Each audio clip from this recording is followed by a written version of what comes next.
4 hours and 23 minutes. That's how long it takes for help to arrive. Your emergency kit is designed for 72 hours.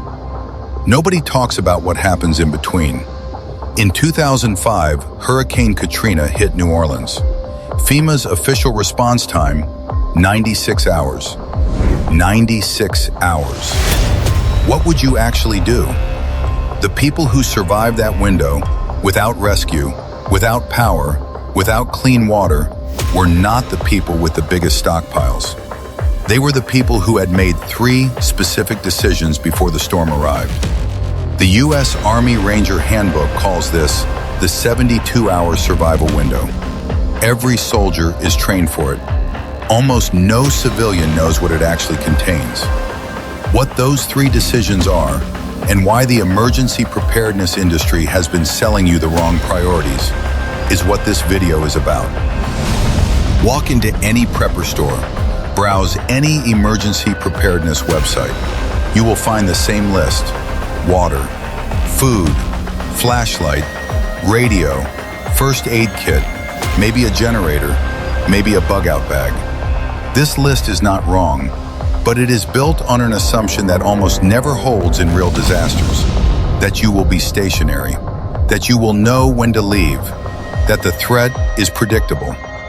Katrina survivors who followed the standard emergency preparedness checklist and stayed in place faced a fundamentally different situation than the checklist was designed for. The checklist prepared them for a storm, not for what a storm leaves behind. The U.S. Army Ranger School teaches emergency preparedness as a decision framework, not a gear list. The framework has 3 layers. Layer 1, information. Layer 2, mobility. Layer 3, supplies. In the Ranger framework, information comes first, always, before water, before food, before shelter. Because without accurate information, your water is in the wrong location, your food is inaccessible, your shelter is in the flood zone. The standard civilian emergency kit addresses Layer 3 almost exclusively. Layers 1 and 2, the ones that determine whether Layer 3 matters, are almost never discussed. Here is the finding from post-disaster analysis of Katrina, Sandy, and the 2011 Tōhoku earthquake. The single item that appeared in the survival stories of documented survivors, more than water, more than food, more than any piece of gear, was a hand-cranked radio. Information is the first layer because it determines every other decision. In the first 6 hours of any major disaster, official communication channels fail. Cell towers are overloaded or down. Internet is unreliable. Television requires power. A hand-cranked NOAA weather radio requires no batteries, no power grid, no signal. It receives emergency broadcast frequencies that remain active even when everything else fails. Cost, under $40. In New Orleans, August 2005, the difference between survivors who evacuated to safety and survivors who waited too long was not physical fitness. It was not stockpile size. It was access to accurate information about which roads were still passable and which neighborhoods were flooding. The people who knew moved. The people who didn't waited for news that never came. Layer 2, mobility, is where the standard emergency kit fails most completely. Most 72-hour kits weigh between 25 and 40 pounds. The Army Ranger standard for a 72-hour pack is 15 pounds maximum. There is a reason for that. The Army Ranger's 72-hour pack doctrine is built around one principle: you must be able to move fast for extended periods. A 40-pound pack moves at 2 miles per hour for most untrained adults under stress. A 15-pound pack moves at 3.5 miles per hour. In a disaster scenario where roads are blocked, that difference is 14 miles versus 7 miles in the first 4 hours. 14 miles gets you out of most urban disaster zones. 7 miles keeps you in them. The Ranger 15-pound standard includes water for 24 hours plus purification for 72. High-calorie, compact food for 72 hours. Emergency shelter, not a tent, a bivvy. First aid, not a full kit, a trauma kit. Communication, the hand-cranked radio. Navigation, a physical map of your area. Everything else is weight that slows you down at the moment speed matters most. But here is what the Ranger framework identifies as the most common civilian failure, and it has nothing to do with gear or supplies. It is the decision window. Most people wait 40% too long to make the call to leave. The data shows why. Post-disaster research from the University of Delaware Disaster Research Center analyzed evacuation decisions across 12 major U.S. disasters. The finding was consistent. The average civilian waits for official confirmation before evacuating. Official confirmation in major disasters arrives on average 3 to 6 hours after the threat window has opened. In those 3 to 6 hours, roads become congested, gas stations run dry, bridges become inaccessible. The Ranger framework addresses this with a concept called the trigger point. A trigger point is a pre-decided condition set before any emergency that automatically initiates action. Not, I will leave when it gets bad. Not, I will leave when they tell me to. I will leave when the water reaches the stop sign at the end of my street. One specific, observable condition, decided in advance. No deliberation required under stress. Layer 3, supplies, is where most people spend 100% of their preparation time. The Rangers spend roughly 20%. But there is one item in Layer 3 that appears in almost no civilian emergency kit that Rangers consider non-negotiable.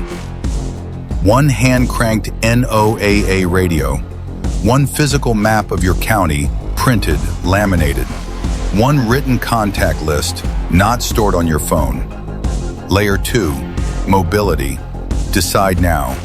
Your trigger point, one specific observable condition. Your primary route, driven and timed, not assumed.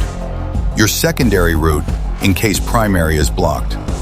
A meetup location for your household, agreed in advance. Layer 3, supplies, the Ranger 15-pound standard. Water, 2 liters carried plus purification tablets. Food, 6,000 calories compact, bars, not cans. Shelter, emergency bivvy, not a tent. First aid, tourniquet, pressure bandage, gloves. Power, hand crank or solar phone charger. The $15 item, a quality fixed blade knife and a fire starter. Not because you will need to start fires, because they are the 2 tools with the most survival applications per ounce of any items you can carry. Before I give you the last piece, there is a finding from the Katrina survivor interviews that FEMA's own after-action report buried in an appendix. It was not about supplies. It was not about routes. It was about one decision that separated the households that stayed intact from the ones that didn't. I'll come back to it. The documented survival outcomes from Katrina, Sandy, the 2011 Joplin tornado, and the 2018 California Camp Fire show a consistent pattern. Households that survived intact, meaning all members accounted for, minimal property loss, minimal psychological trauma, shared 4 characteristics. 1, they had a pre-decided trigger point. They did not deliberate under stress. They acted on a condition they had already agreed on. 2, they had a physical communication plan, not a group chat, not a phone tree. One meetup location, one out-of-state contact everyone could reach to confirm status. 3, their kit was mobile, under 20 pounds per adult, carried, not loaded into a car that might not move. 4, and this is the one most emergency preparedness guides skip entirely, they had practiced. Not planned, not purchased, practiced. One drill, One walkthrough of the trigger point and the first 30 minutes of response. The households that had done one practice run, even once, made significantly faster decisions and reported significantly lower stress in the first critical hours. The FEMA appendix finding, the item buried at the back of the official Katrina after-action report. Not about levees, not about response time, not about supplies or evacuation routes. It was about households that had a designated out-of-state contact, one person outside the disaster zone that every family member knew to call. In the chaos of the first 48 hours, when cell networks were overloaded, when families were separated, when nobody knew where anyone was, the households with one out-of-state contact reconnected an average of 11 hours faster than households without one. 11 hours. In a 72-hour survival window, 11 hours is everything. The contact does not need supplies. The contact does not need to do anything except answer the phone and say, "Your mother is safe. She is in Baton Rouge. She will call again at 6 p.m. Over there.